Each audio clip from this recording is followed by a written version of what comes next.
Hello, I'm Silva Harapetian. Welcome to another episode. Earlier in February, Oscar winner Christian Bale, movie producer Eric Esrailian, and Los Angeles County Supervisor Kathryn Barger broke ground on a project that has been in the works for more than 16 years. There you go. Turn it over. Bale and Esrailian founded a nonprofit organization called Together California. It provides critical support for vulnerable children in Los Angeles County. It's an alternative model of foster care that prioritizes keeping brothers and sisters together. Bale and Esrailian teamed up with Los Angeles County Supervisor Kathryn Barger and the city of Palmdale to build a dozen homes and a community center that will allow siblings in Los Angeles County to stay together.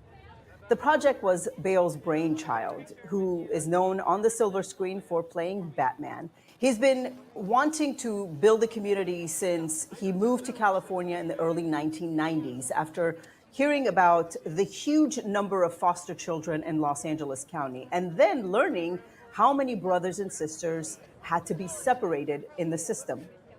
If this is the only village that gets built, that's amazing. We will be able to change 72 kids' lives at any given time.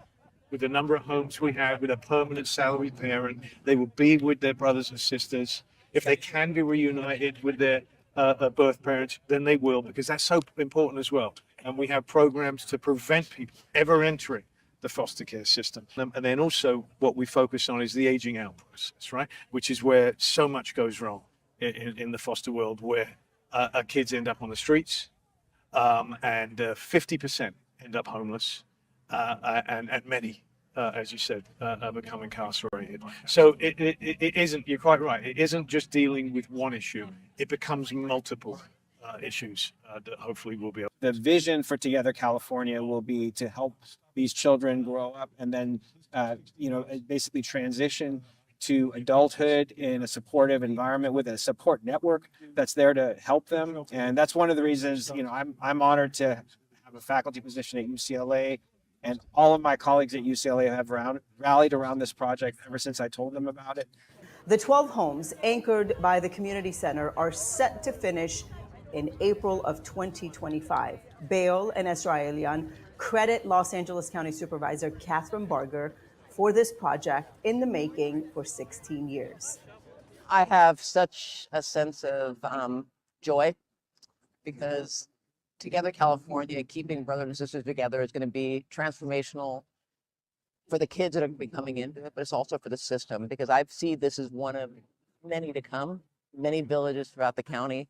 But today, my heart is really full. I look around and see all these incredible people who came up here to Palmdale to celebrate the groundbreaking. And it just tells me that, that we're on the right path and we are going to make a difference. The project in Palmdale is an example of the work that Los Angeles County Supervisor Kathryn Barger's office has been doing for decades. I had an opportunity to sit down with Supervisor Kathryn Barger about a year ago to speak about her public service career that began in Los Angeles County, the work that she's been doing, and the work that is still yet to come. The destination is on your left, 232 North Grand Avenue. And in the spirit of being educated and getting involved and understanding how we can make Los Angeles a better place to live for all of us, we are having a conversation with Supervisor Kathryn Barger. I always say it's not about me, and that's the most uncomfortable thing, is getting awards, because I feel like you should do it to do it. She is representing the largest district in Los Angeles County. Come with us as we have an honest conversation about the challenges, the solutions, and how we can do better for a future. One of my first questions for you is, when I was reading a little bit about your background, what struck me was that you've been doing this for a very long time. You started as an intern in the county. Can you tell me a little bit about that?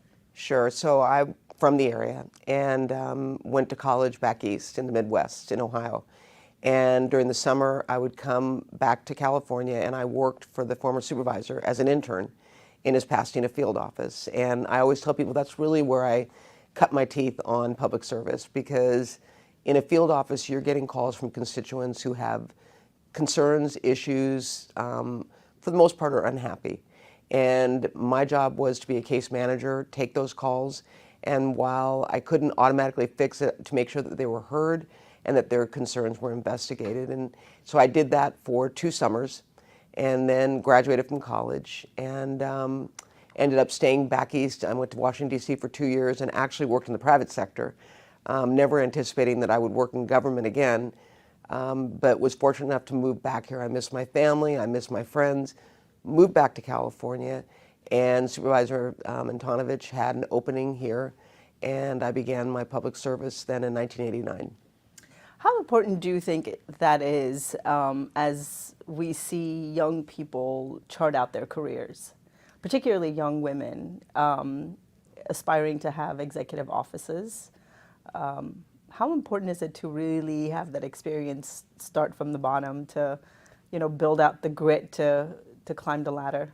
I think it's vital. I mean, I know that's what really made me who I am today, because I had all aspects of public service, from being constituent referrals, case manager, to policy, which is what I did for Supervisor Antonovich. I did health, mental health, children's services, and welfare.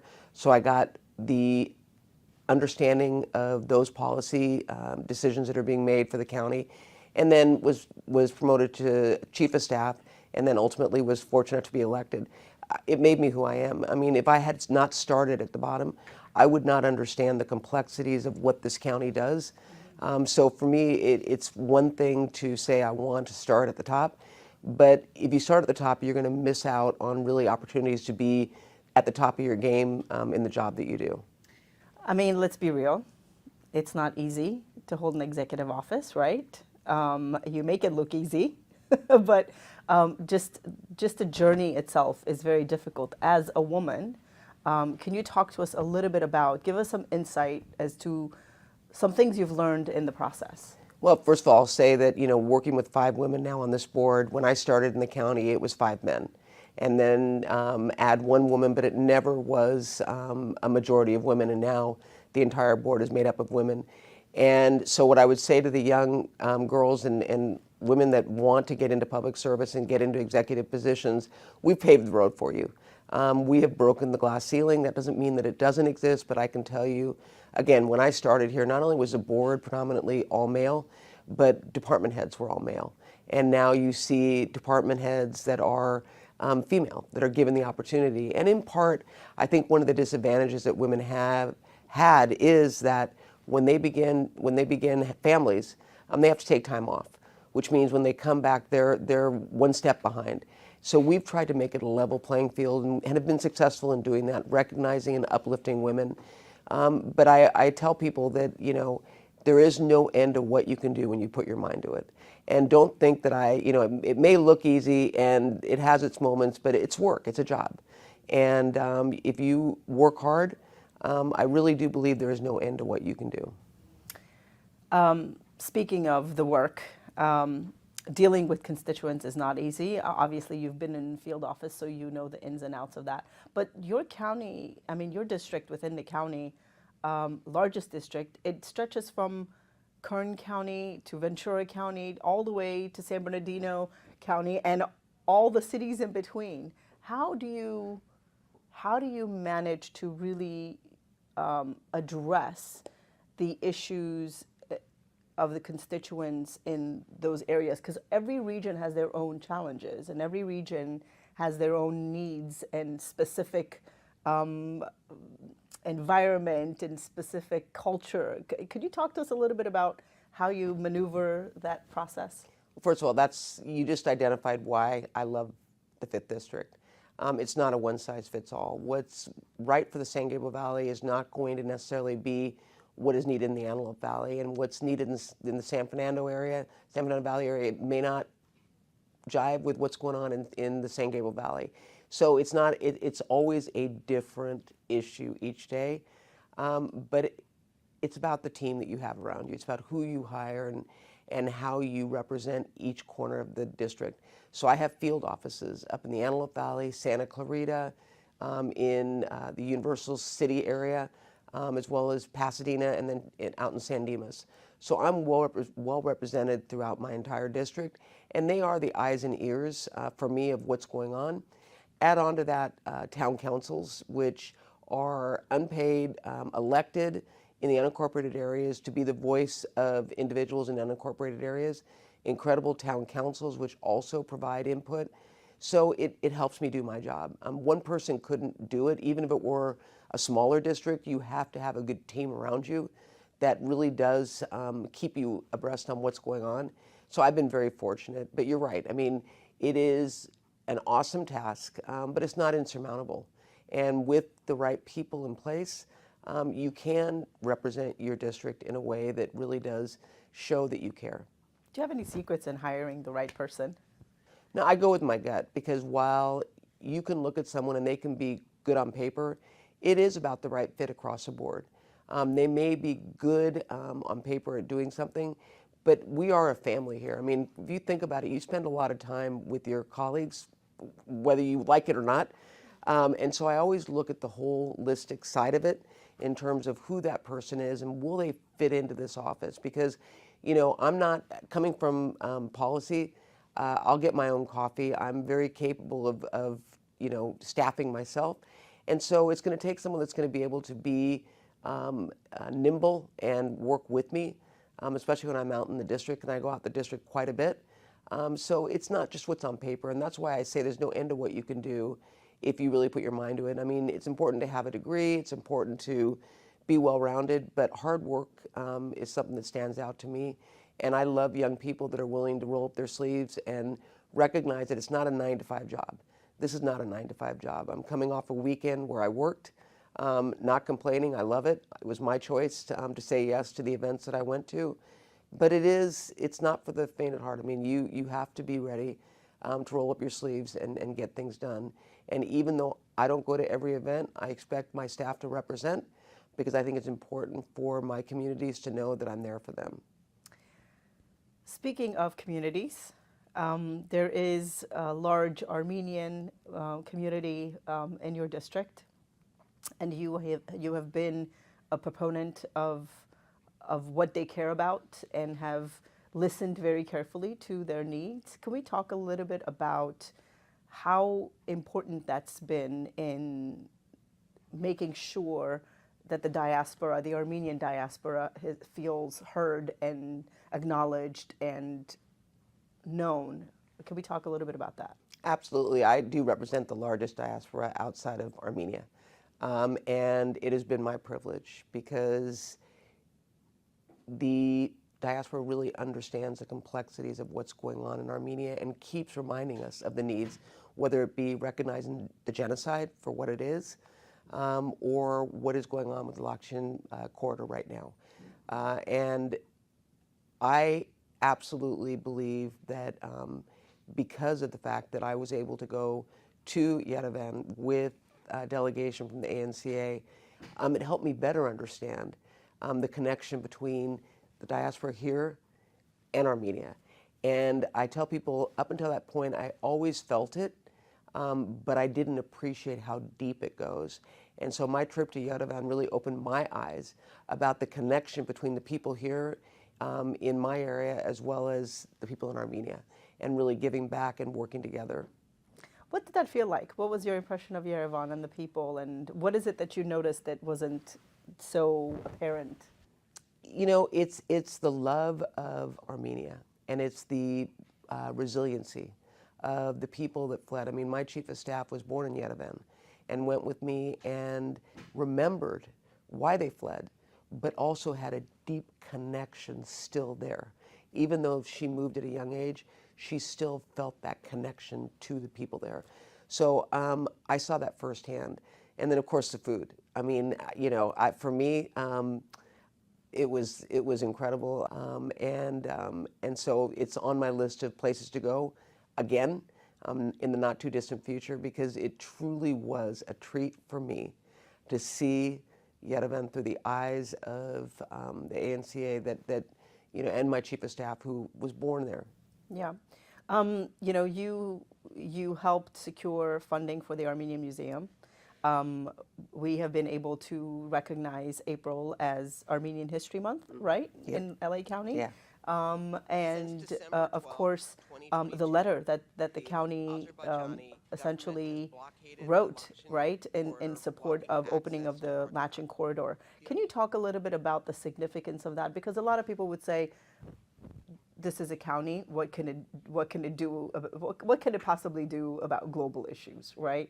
What is the significance of a letter like that? So the Latching Corridor, I think, is an example of while we are a county, we represent over 10 million people. We are larger than many states in the United States. So our voice does matter. And while the issues are in the federal, hands, we can encourage them to address this issue and look at it from a humanitarian crisis and ask that sanctions be made. So we do have a powerful voice, and we have an incredible representative in Adam Schiff, who has been a voice, and I would argue because of the work that he did, the president signed legislation, or I don't even know if it was legislation, but recognized the genocide finally. And that came because I believe that Adam Schiff and this county pushed each year to demand that the U.S. recognize the fact that it was genocide. And to your point, as it relates to, this county and the job that we do, we have to be the voice for those that are not being heard. We are their voice because we have many people living in LA County who have family who are impacted by this. And you have incredible, people working in media that are keeping it front and center. And I think it's important for us to continue to do that. That's why this board, at my request, wrote a letter to the president asking that something be done. And then to your point with the History Month, before I was elected, we always recognized the genocide, always. And one of the things that we wanted to do was recognize the resiliency and the fact that the Armenian people have given so much to this country. So we decided to create Armenian History Month leading up to the recognition of the genocide, because we felt it was important for people to know the contributions of the Armenians that are here, not only in LA County, but in the United States. So that's what we did. We wanted to make it a celebration and then recognize that in spite of the fact that people wanted to exterminate the Armenians, they were resilient, survived, and came back and have given back in ways that a lot of people don't understand or know. So it was an opportunity for us to educate people. Thank you for that. That hits deep for personally as an Armenian, as a woman, as someone who chose a career that is a bit unconventional within my culture. It does take a lot to chart a course for yourself, and having your voice heard is so important. Los Angeles County is an amazing place to live, but it does have its challenges. Can we talk about the obvious issue that the county has been addressing and trying to focus on, which is homelessness? Can we talk about the initiative and where we are and what's happening? Can we give our viewers some updates? Being from Los Angeles County, I remember as a little girl seeing people that were experiencing homelessness on the street. Never in my wildest dreams did I think we'd get to the place where we are today, where someone's walking down the street and sees someone laying on the sidewalk and walks by and doesn't even think twice. 20 years ago, 30 years ago, you would have called 911. Now it becomes a way of life. People have become desensitized to the fact that there are people that are suffering on our streets. I've been proud of the fact that I've continued to sound the alarm. I believe that the voters have self-taxed themselves, and we have a responsibility to be responsible in how that money is spent. The frustration I've had is there's been no data, no accountability. So we continue to put money into a system we don't know if it's working. I would say it has not, because the numbers are going up. And I tell people it's not about housing alone. Housing is not going to get us out of this. It's about mental health, and it's about substance abuse as well. And it's also about accountability across the board. So with this board, we are now, we put together a Blue Ribbon Commission that looked at what we're doing right and what we're doing wrong. And with the 88 cities now at the table, be it LA City is the largest, all 88 cities are going to have a voice and an opportunity to draw down that Measure H dollars, because as I stated earlier, what may work in the Antelope Valley is not going to be what, let's say, Laverne feels is necessary for their homeless. So we're putting that in play. Also accountability. Accountability begins and stops with us, the board. So now we are going to have, we're putting together a group, I don't know if it's going to be a department or an entity that's going to report directly to the board. I don't care what you call it, but they need to be in charge of making sure that all the moving parts are actually moving in the right direction and working together. Right now that's not done, and as a result, you've got agencies pointing to the other saying it's their fault, it's their fault. There is no accountability. So I say the buck stops with us. Once this is in place, we will have in real time reports and a better understanding in terms of what is working. We're going to look at camping and look at the encampments that are in place. That's going to be one, the housing, and then mental health and substance abuse. I'm not going to cure homelessness overnight, but I will make you this promise that my goal is to ensure that people that want help get help, and those that don't want help have to be held accountable from the standpoint of public safety, but also quality of life for individuals living in our communities. So if you genuinely want to get off the street, we are going to put together a program that's going to meet your needs. If you choose not to, then you are not going to be able to impact the communities that are begging for us to do more for those that are suffering. What did the emergency order do? I mean, obviously there's a lot of governmental processes that, the average person does not understand. Putting the emergency order in place, does that help the process move along a bit faster? It does. It makes the county more nimble and less bureaucracy, which I would argue shouldn't take an emergency declaration, but the reality is it does. And it allows us to bypass some of the usual protocol that are in place, especially for government, and get things done in real time, especially with human resources. When I look at the fact that mental health, hiring clinicians and all, is very difficult because we're competing with the private sector, but the private sector can hire within a month, and it takes the county 12 months. Who do you think that individual is going to go to work for? We need to do it in real time. We need to recognize this is an all-hands-on-deck emergency. We are at a crisis point here in LA County. And by the way, it's not unique just to LA County. It's happening across the United States. But it's important for us to do it now and get it right. And the emergency order allows us to do that. You know, a lot of people would say, we've been talking about this for a long time. And people tend to judge progress by sight, and because they don't necessarily understand the inner workings of what has to go on in order for things to actually then trickle down to see results. How long do you think something like this takes? Well, I think, that is the literally $350 million question, because that's how much we get each year in Measure H. But what I will say is, at least in my district, I've worked around the process. So I've implemented things that, quite frankly, there was one point the board would not have endorsed. For example, the host teams, which are pairing law enforcement with clinicians. We self-funded that in the 5th District, recognizing that it is something that has been very, very successful. So I didn't wait for the board to agree to that, because there was not a consensus amongst the board to have law enforcement participate. Even though the host team, these people that are on it, especially law enforcement, are there because they want to be. They don't want to arrest, because you can't arrest your way out of this. They're genuinely there to make a difference. So I worked around the existing bureaucracy, recognizing that for me, it was being responsible to my constituents in the 5th District, and it's been successful. And I work with my cities, and I love the fact that, for example, Pasadena, they are ready to build low-income housing and are ready to draw down funds to the point of where it would probably deplete the entire amount that's available. But they recognize, I mean, Pasadena has been an incredible partner.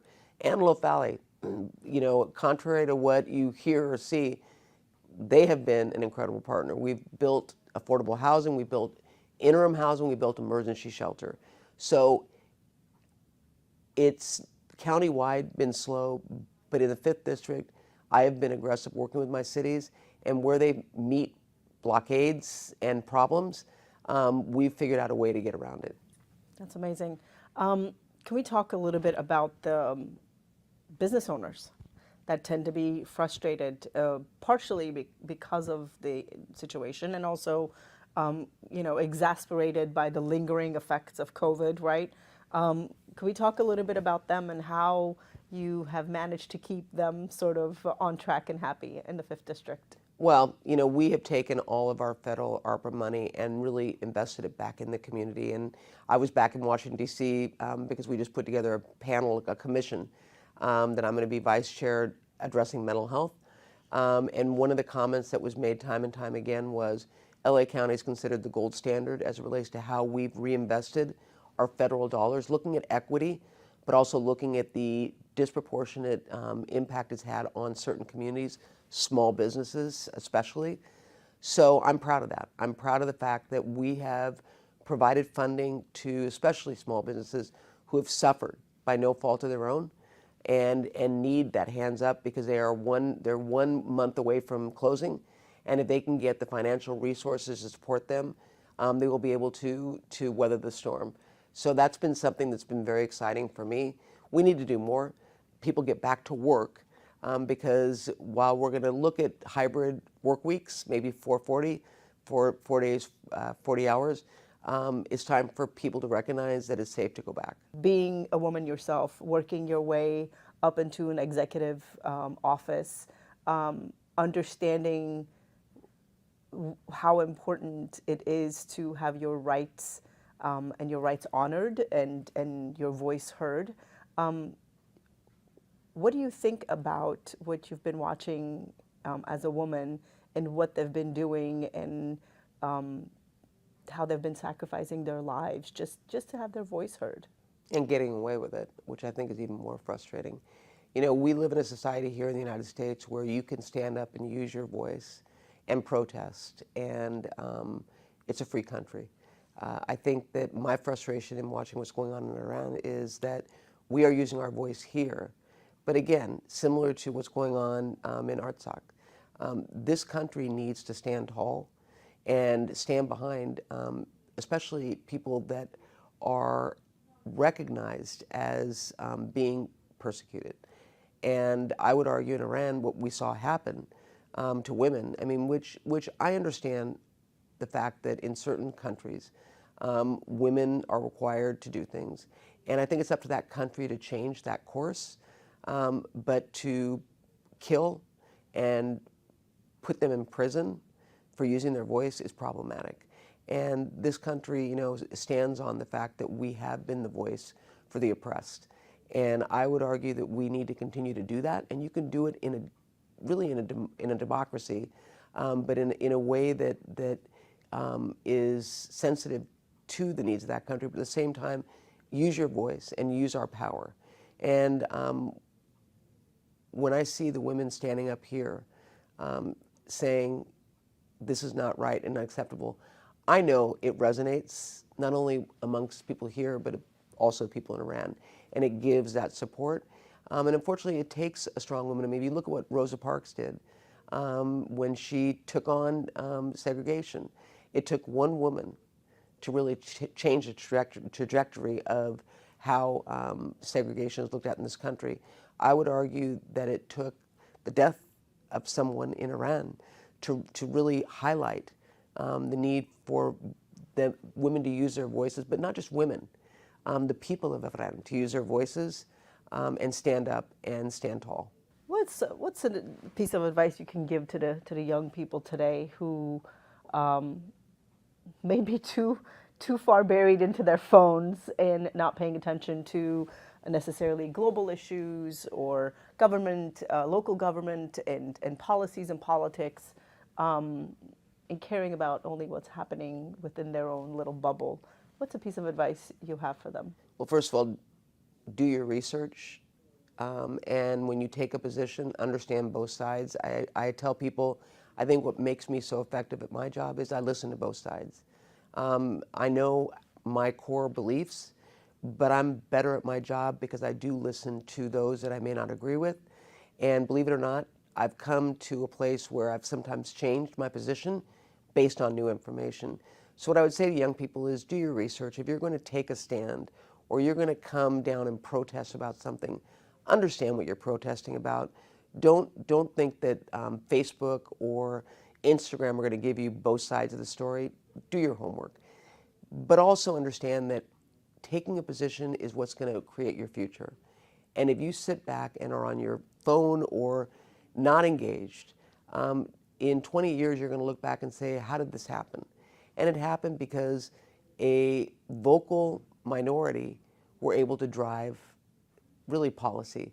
So it's important to get engaged, be engaged, and use your voice. Anything else you want to talk about today that we haven't touched? No, I'm grateful to really be in a position where I can be a voice. And I always tell people I try to be a voice of reason. It doesn't mean I'm perfect, because Lord knows I'm not. But to represent the diverse population here in LA County has been probably the greatest honor that I've had.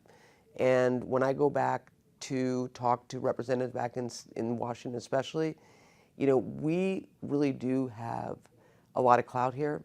And so when we talk about, what happened in Artsakh, when we talk about the fact that we were the voice of recognizing the genocide, it does make a difference. And so to the young people that are watching, I was once young, and I used my voice, and I'm here today and able to actually use that in a way that's constructive and is going to make a difference so that their life is better. And I expect them to stand up and do the same for the next generation following them.